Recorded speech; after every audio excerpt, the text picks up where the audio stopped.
Tātad, sākumā bija pēc ZAZ 968 Taurija, un pēc Taurijas bija Slavuta. Šo auto es meklēju Latvijā 2 gadus, un beidzot es šo skaistumu atradu.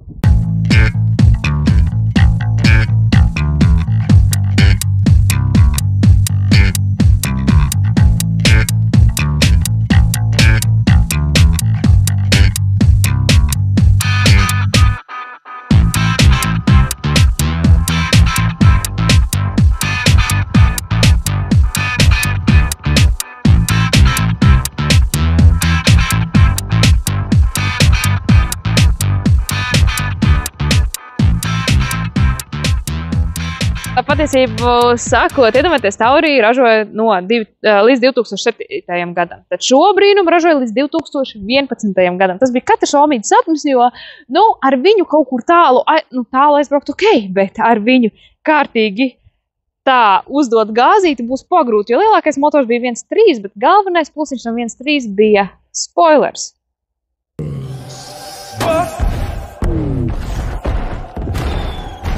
90. gadi bija pietiekoši grūts laiks. Protams, ka ZAZ rūpnīca domāja visus iespējamos veidus. Kā tad mums attīstīties un kā, jo pirka jau pārsvarā, ko pirka jau ģivjatkas. Un tad, protams, viņiem ir problēma, ko mums darīt. What do I do? What do I do? In the name of God, you've got to tell me! Viņi izdomāja, ka uz Taurijas bāzes tad taisīs visu kaut ko. Minivenu, furgonu, sedanu, vēl uz tās bāzes taisīja 1105 Dana, kas ir 5 durvju hatchbacks, bet dzīvē daudz viņu sauc par universālu, viņš šur ne tur kā Škoda Fabija. Lūk, un tad, protams, izlēma, kad sedans ir pa lielu pirmkārt pa dārgu, pa lielu un tā tālāk, un tāpēc izdomāja, ka, reku mums būs tāds mazais liftbacks. Patiesībā citi sauc viņu par notchback. Notchback, kaut kā tā. Atšķirība tur ir maza. Kā ir, tā ir. Tu tagad redzēji, ka es varēju filmēt. Es nevaru atvērt bagāžnieku.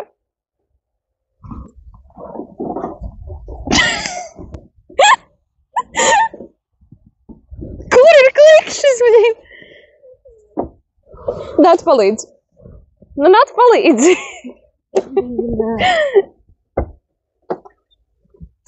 Blondīne.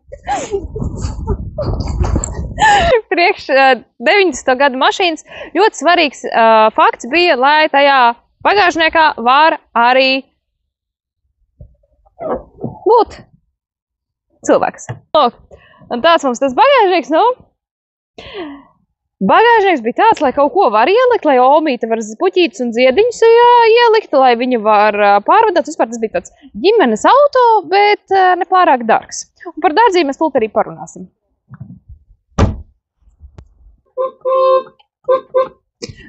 Šis auto maksāja Ukrainā.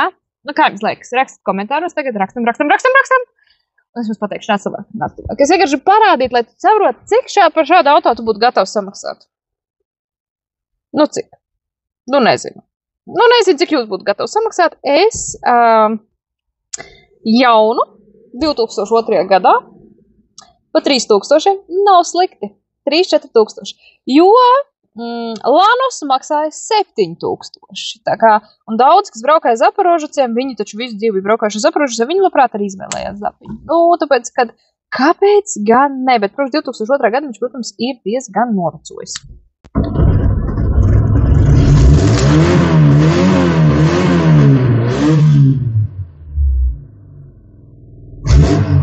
Es gribēju izstāstīt jums pāris lietas. Citu bija pāris ukraiņi, kas ar šīm mašīnām bija atbraukuši no Ukrainas uz Latviju. Komforts šeit nav nekāds baigais. Kā viņi atbrauca? Tas ir labs jautājums. Tas ir gadsimta jautājums man personīgi. Bet ne visus varēja sazināties. Jau pagājuši gadu runāju ar pāris. Ne ar visiem es varēju sazināties. Ne visi gribēja dot filmēt. Un es pēc tam laimīgi, ka es viņu šeit redzu, bet atnāk, kad es parādīšu, kas te mums iekšā ir. Tātad šis rāda patēriņu vidējo, ja sagāzē viņš rāda lielāku, protams. Tas ir degviela. Tā. Mums nav nekāda tahometru, mums nekā, mums ir tikai spidometrs, temperatūra un arī viss. Bet tā, par 3000, 2002. gadā, kāpēc gan nenopirkt? Tagad smiesieties, bet tad patiesībā šo kompāniju izvilka reāli Daewoo ar korejiešu. Viņiem bija tā, varam investēt kaut kur naudu, jo reāli uz mata gala turējās Zaporožets. Uz mata gala neviens nepirka, visi pirka Inamarkas, visi dzina tās mašīnas, nevienam nevajadzēja to Zapiņus.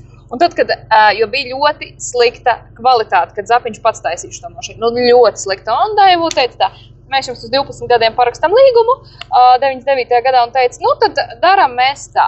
Līgums parakstīts un kvalitāte ir mūsu kvalitāte. To, ko nodrošina Daewoo. Un ar to arī šis auto kvalitāte nomainījās un parādījās metāliskais krāsējums arī šajā laikā. Tā kaut kā nevarās.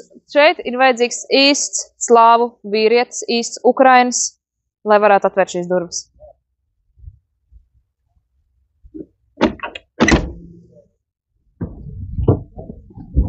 Tātad, vietas te ir maz. Man tas liekas mazāk nekā 968. Zapiņā vispār vietas te nav. Bet ok, vietas ir maz, bet ir tīri inčīgi. Es tagad, šitā var, bet kā viņi brauc no Ukrainas šitādās mašīnās uz Latviju, es saprotu, tas bija viss spiesta lieta un tā un viss, bet, tā kā grūti, bet, lai gan lielākā daļa, kuriem es esmu runājuši, kuri pat ir braukuši ar Taurijām, ko vēl ir braukuši visiem, pat ar okām. Teikuši, viss bija čat, ka mēs esam braukājuši pasauli gan arī apceļoši, tā kā viss baigi labi.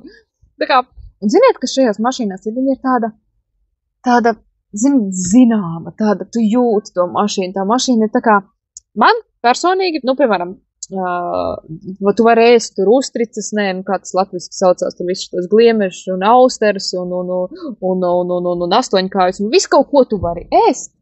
Bet dažreiz tev kārojās rupmaizīti ar speķīti un lociņu, un tu ēd, un tev liekas tāds, vienkārši tu saproti, ka tas ir tāds tavs, un vienalga vai ceptas kartupeļus, un tu viņas ēd no pannas. Tādas sajūtas man ir braucot ar šīm mašīnām. Tas tā kā, zini, ka tu esi izbadējies, un tu ēd tos, un tu tādu kaifu noķer, kādu tu nenoķer smalkā restorānā, ēdot savus austeres vai garnēls vienalga. Un tas ir ar šitām mašīnām. Es jūtu tādu, es tad saku, es to varu salīdzināt tikai tā vienkārši perfekto, un man ļoti patīk šī mašīna, un es esmu tik laimīga, ka es pie viņas tiku šādi te.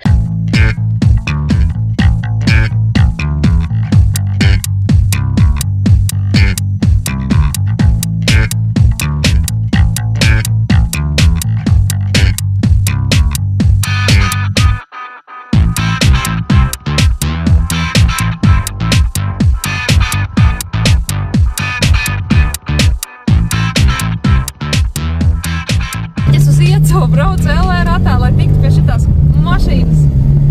Yeah! Galvenais tagad. Es skatījos crash testus. Es negribētu ar šito nekur trāpīties. Kāds uzrādīts? Tāds, ka pilnīgi nekāds. Patiesībā es esmu excited.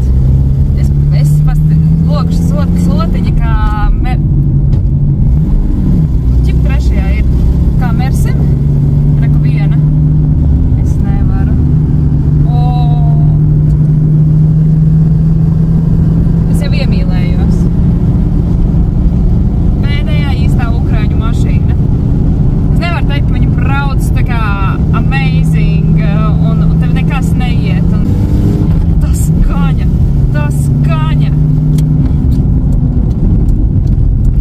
Īsts ukraiņu zvērs.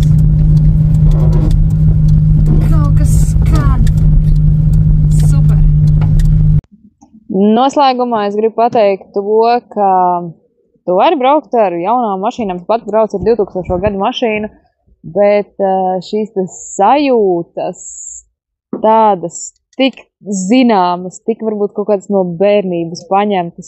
Tas ir tā kā ēdot, atcerieties kaut kādas saldējumu gaiziņu atkal salīdzinu. Tev ir tās sajūtas kaut kādas, tu notver kaut kādu pagātnes sajūtu, un tā ir tik patīkama. Un tā tu dabūsi tikai braucot ar šādu mašīnu, ne ar nekādiem Nissaniem un visiem šiem te jaunajiem, bet tieši ar šādu īstu auto.